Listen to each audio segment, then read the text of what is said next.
নমস্কার। আজকে আমরা দুর্গাপুজোর উপলক্ষে এসে উপস্থিত হয়েছি বন্ধনী ব্যায়াম সমিতি ক্লাবের পূজা মণ্ডপে।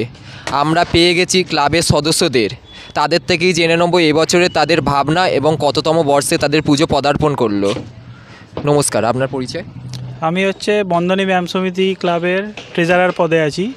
আমার সাথে আছে সহ সম্পাদক পদে আছে প্রীতম ভট্টাচার্য, এবং আমাদের সম্পাদক আর এরা একটু ব্যস্ত আছে বলে আজকে অংশগ্রহণ করতে পারেনি, তো সেই হিসাবে আমি আছি। আমাদের এবারে দুর্গাপুজো 53 বছর পদার্পণ করেছে। আমরা 53 বছরে পুজো করতে চলেছি এবছর। তাই এবছর আমরা বিগত 50 বছর থেকে আমরা এই থিম পুজোয় এসেছি। তার আগে আমরা সাবেকি পুজোই করতাম। তো 50 বছরের পর থেকে আমরা আজকে 53 বছরে বিগত 4 বছর ধরে আমরা থিম পুজোই করছি। তো এই বছরে আমাদের থিমের ভাবনা হচ্ছে আদর্শ গ্রন্থাগার। গ্রন্থাগার বলতে আমরা সবাই জানি যে যেখানে সমস্ত বই থাকে এবং সেই বই গিয়ে সব মানুষেরা পড়াশোনা করে সেখানে, এবং সেই গ্রন্থাগার আদর্শ গ্রন্থাগার এই জন্যই নামটা দেওয়া হয়েছে যে আমরা গ্রন্থাগার থেকেই আদর্শ তৈরি হয় এবং সেই আদর্শ নিয়েই মানুষ বড় হয়।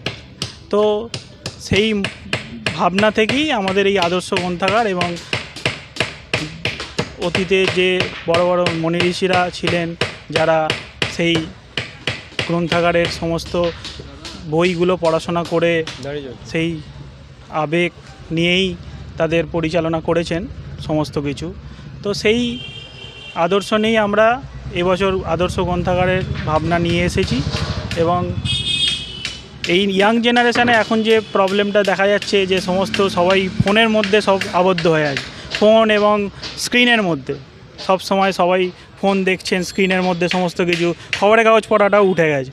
তো আমরা সেই ভাবনাটাকে ফিরিয়ে আনার চেষ্টা করছি, এবং যাতে সবাই একটু অনুপ্রাণিত হয় সেই গ্রন্থাগারের প্রতি আদর্শ নিয়ে এসে তারা একটু বই নিয়ে পড়াশোনা করে, এবং তাদের বই পড়ার একটা আলাদা ভাবনা আছে, যেটা ফোন থেকে আমরা দেখে যে ভাবনাটা আমরা নিই সেটার থেকে বই যদি পড়া হয়, মানুষ সেই বই পড়ে যে ভাবনাটা তৈরি হয় সেই ভাবনাটার অনেক ডেপথ থাকে, অনেক চিন্তাভাবনাটা অনেক ডেপথ হয়, এবং তাতে মানুষের কনসেন্ট্রেশন পাওয়ারটাও অনেক বাড়ে, মনোসংযোগ পাওয়ারটাও অনেক বাড়ে। কিন্তু ফোন দেখার মাধ্যমে সেই মনোসংযোগ পাওয়ারটা আমরা আস্তে আস্তে হারিয়ে ফেলছি। মানুষ অল্প সময়ের মধ্যে রিলসগুলো দেখে, স্ক্রিন উড়িয়ে উড়িয়ে ঘুরিয়ে ঘুরিয়ে দেখে সেই মানুষের ধারণাগুলো, চিন্তাভাবনাগুলো, মনে রাখার ক্ষমতাটা আস্তে আস্তে বিলুপ্ত হয়ে যাচ্ছে। তো সেইটাই ধারণাগুলোকে যাতে আমরা ফিরিয়ে এনে বই পড়ার দিকে মনোযোগ আনতে পারি মানুষের, তো সেটাই আমাদের ভাবনা এবারে। তো আপনাদের প্রতিমা কি সাবেকি থাকছে না থিমের সাথে সামঞ্জস্য রেখে? হ্যাঁ, থিমের সাথে সামঞ্জস্য রেখেই থাকছে প্রতিমা। প্রতি বছর বিগত 4 বছর যেরকম থিম পুজো হচ্ছে সেই রিলেটেডই, মানে থিমের রিলেটেড যেরকম প্রতিমা থাকা দরকার সেইভাবেই প্রতিমা আমরা এবারে প্রতিমা শিল্পী যিনি আছেন তিনি প্রতিস্থাপন করছে। তো আপনাদের এই পূজা মণ্ডপে অনেক সাধারণ মানুষও আসবেন, তার সাথে বিকলাঙ্গ মানুষ কিংবা কেউ এসে অসুস্থও হয়ে পড়তে পারেন, তাদের জন্য আপনারা কি ব্যবস্থা রাখছেন? হ্যাঁ, তাদের জন্য ব্যবস্থা আমাদের প্রতি বছরই থাকে। এবছরও আমরা রাখবো, হুইল চেয়ার থাকবে এবং ফার্স্ট এডের ইউনিট থাকে আমাদের। যে কোনো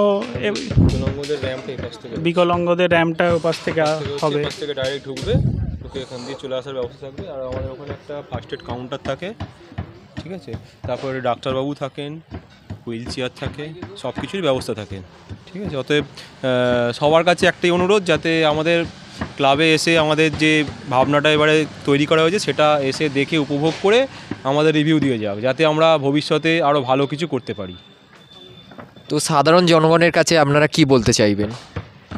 আসুন, দেখুন, ভালো লাগলে আমাদেরকে উৎসাহিত করবেন, যাতে আমরা এই উৎসাহ নিয়ে আরও পরের বছরে আরও নতুন নতুন ভাবনা আনতে পারি, আপনাদের সামনে পরিবেশন করতে পারি। এবং আরেকটা যেটা বলার উদ্দেশ্য আমাদের, ভাবনাটা নেওয়ার উদ্দেশ্য, যে সবাইকে এটাই বলা হোক যে যেন বইটার দিকে কনসেন্ট্রেট করুক, এবং সবাই ইয়াং জেনারেশান যারা আছে তারা যেন একটু বইটা নিয়ে পড়ুক, পড়াশোনা করুক। তাতে কিন্তু তাদের মানসিকভাবে অনেক শান্তি পাবে এবং তারা মনোযোগও অনেক বাড়াতে পারে। এটাই মেন উদ্দেশ্য, যাতে তারা লাইব্রেরিগুলোতে যাক, আমাদের যে লাইব্রেরিগুলো আস্তে আস্তে অবসোলেট হয়ে যাচ্ছে, তো সেই লাইব্রেরিগুলোতে যাক এবং তারা অনেক আমাদের মনীষীদের বই আছে, অনেক আমাদের নিজস্ব ধর্মগ্রন্থের অনেক বই আছে আমাদের অতীতের, সেই বইগুলো পড়াশোনা করুক। সেই বইগুলো পড়াশোনা করলে সেখান থেকে অনেক চিন্তাভাবনা নিয়ে আসতে পারবে, সেখান থেকেই মানুষের মধ্যে আদর্শ তৈরি হবে।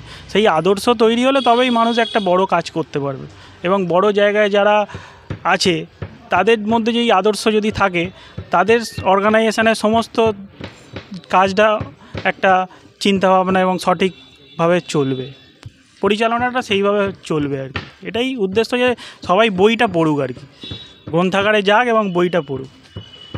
তো সাধারণ দর্শকদের জন্য আপনাদের একটু লোকেশানটা শেয়ার করে দিন।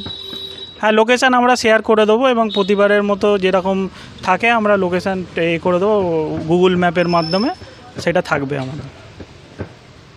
অসংখ্য ধন্যবাদ।